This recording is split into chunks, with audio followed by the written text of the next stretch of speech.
महाराष्ट्र के बाद अब उत्तराखंड में नेशनल कांग्रेस पार्टी लड़ेगी निकाय चुनाव। मंगलौर पहुंचे नेशनल कांग्रेस कमेटी के राष्ट्रीय महामंत्री व राष्ट्रीय प्रवक्ता बृजमोहन श्रीवास्तव ने ऐलान किया है कि इस बार होने वाले निकाय चुनाव में उनकी पार्टी भी अपने अपने प्रत्याशी उतारेगी, क्योंकि उत्तराखंड में कांग्रेस और भाजपा के ही वर्चस्व रहा और दोनों ही पार्टी के मेयर या चेयरमैन जनता के हितों के कार्य नहीं कर। हर जगह जगह जल भराव की समस्या, सड़कों के विकास को लेकर यहाँ की जनता तरस रही है। उनकी पार्टी अपने प्रत्याशियों को विकास कराने के लिए एवं अलग से ट्रेनिंग का प्रावधान करेगी और चुनावी मैदान में उतारेगी। वहीं वरिष्ठ समाज सेवी सफी एडवोकेट ने कहा कि मंगलौर जैसे कस्बे में बहुत बुरे हाल है। इन्हीं सब को खत्म करने के लिए नेशनल कांग्रेस पार्टी उत्तराखंड के निकाय चुनाव के साथ साथ 2027 के होने वाले विधानसभा चुनाव में भी अपने प्रत्याशी उतारेगी। विकास के मुद्दों को लेकर जनता के बीच जाए और जनता के हितों के कार्य के लिए हर संभव प्रयास नेशनल कांग्रेस पार्टी करेगी।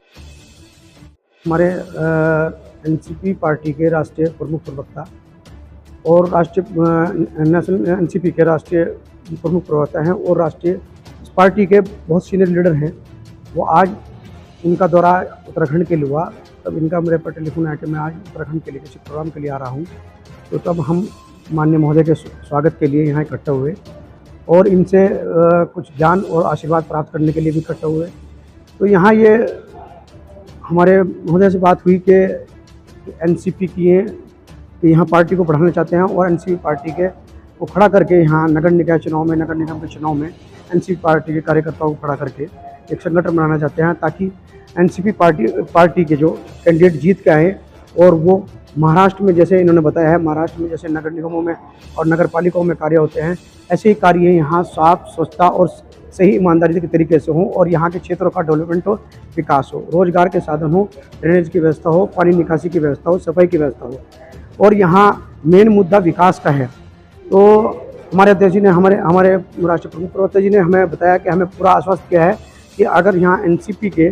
यहाँ नगर निगम में नगर पार्षद और नगर पंचायत पार्षद सदस्य चुन के आते हैं और मेयर चुन के आते हैं, तो निश्चित रूप से यहाँ के शहरों का एक सौंदर्यकरण करने का कार्य करेंगे। यहाँ रोजगार का, सफाई व्यवस्था का, सड़क व्यवस्था का, इलेक्ट्रिसिटी व्यवस्था का, हर तरह का काम कराने का ये प्रयास करेंगे। और अलग इन पार्टियों से, बीजेपी और कांग्रेस से अलग अपने ऐसे कैंडिडेट जो होंगे जो विकास के कार्य करेंगे, उन्हें यहाँ ये लड़ने का काम करेंगे और ताकि ये बीजेपी से और कांग्रेस से अलग छवि बनाएं अपनी और यहाँ के विकास कार्यों में अपना पूर्ण सहयोग दें। और जैसा एनसीपी कार्यकर्ता पार्टी जन जाती है विकास के लिए, एकता के लिए और भाईचारे के लिए, तो ऐसा एनसीपी पार्टी का यहाँ एक माहौल खड़ा करना चाहते हैं। तो उसके लिए हमारे राष्ट्रीय प्रवक्ता जी यहाँ आए हैं, तो हम उनका बहुत बहुत स्वागत करते हैं। उत्तराखंड के लिए उन्होंने एक अच्छी सोच के साथ यहाँ हैं और उत्तराखंड को एक अच्छी सोच के साथ यहाँ आगे बढ़ाना चाहते हैं। यहाँ की पावर पॉलिटिक्स में यहाँ ये अपना एक नया वजन, अब नया वजूद बनाना चाहते हैं, ताकि यहाँ के नए युवा राजनीति से जुड़ें और राजनीति में आकर जनप्रतिनिधि बनकर यहाँ की जनता का, यहाँ के राज्य का, यहाँ के क्षेत्रों का विकास करें और राज्य को विकास के पथ पर अग्रसर करें। जैसे कि महाराष्ट्र आज विकास के पथ पर अग्रसर है, ऐसे ही महाराष्ट्र के तरीके से ही उत्तराखंड को भी है स्थानीय निकाय चुनाव बनाना चाहते हैं। और आगामी 2027 के चुनाव में भी इनकी यही नीति रहेगी। इनसे हमारा यही इनसे हमारा अनुरोध रहा है कि लगातार हमारा जो मार्गदर्शन करते रहें और पार्टी को यहाँ खड़ा करने में, मजबूत करने में हमारा सहयोग करें, ताकि हम इनके बताए हुए नक्शे कदम पर राष्ट्रीय अध्यक्ष जी अजीत सिंह पवार साहब के नक्शे कदम पर चलकर माननीय हमारे, देखिए कि हम लोगों का जो उत्तराखंड को लेकर जो हमारा प्रयास है, उत्तराखंड में हमारी पार्टी की पहले से प्रदेश स्तर पर संगठन है जो काम कर रहा है, लेकिन अभी जिले स्तर पे हम लोगों ने अपने संगठन को उतना मजबूत नहीं किया है। मेरी ये जो यात्रा है ये इस बात का मूल्यांकन करने के लिए है और लोगों से बातचीत करने के लिए मैं आया हूँ, जिससे कि मैं पार्टी के जिला स्तर के संगठनों को मजबूत कर सकूँ। और उसके पीछे हमारी पार्टी का बहुत स्पष्ट उद्देश्य है कि हम आने वाले दिनों में नगर निगम, नगर पालिकाओं के इलेक्शन में, जो कि इसी साल होने वाले हैं, उस पर हम अपनी पार्टी को खड़ा करना चाहते हैं। और उसके पीछे मूल कारण ये है कि हम लोगों ने लोगों से बातचीत करके और सर्वे करके हमने इस बात को पाया है कि यहाँ पे लगातार नगर निगम, नगर पालिका या तो बीजेपी के पास रही है या यहाँ पे कांग्रेस के पास रही है, लेकिन इत्तेफाक से इन दोनों पार्टियों के जो भी निर्वाचित जनप्रतिनिधि हैं,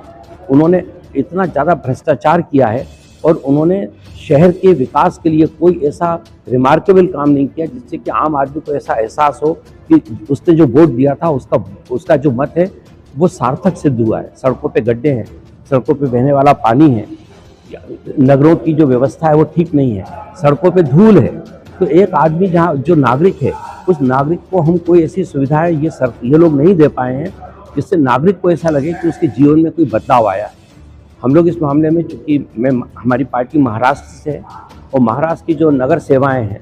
वो पूरे विश्व में जानी जाती हैं। मुंबई नगर निगम के बारे में तो पूरे विश्व के अंदर चर्चा होती है। तो इसके पीछे कारण क्या है? क्योंकि वहाँ पर जो मूलभूत सुविधाएं हैं, एक आम आदमी की ज़रूरत क्या है, इसका वहाँ पर बेहतर, इसके ऊपर वहाँ पे अच्छे ढंग से सर्वेक्षण होता है और उसके बाद फिर उन योजनाओं के आधार पर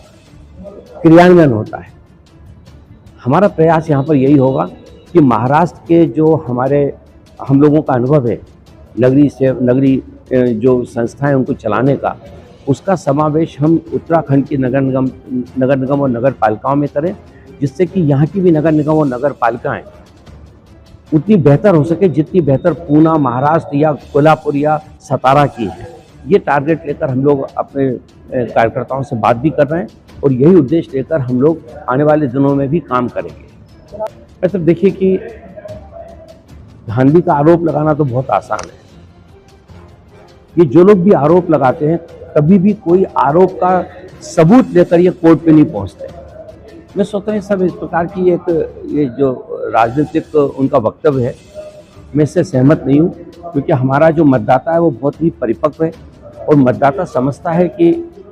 हमको किसको मत देना है। परेशानी जब होती है जब वो मत तो देना चाहते हैं, लेकिन जिनको वो मत देना चाहते हैं वो उन तक पहुँच नहीं पाते। तो फिर मजबूरी में किसी ना किसी को वोट देना है तो उसका वोट उसको मिल जाता है जो सामने दिखता है,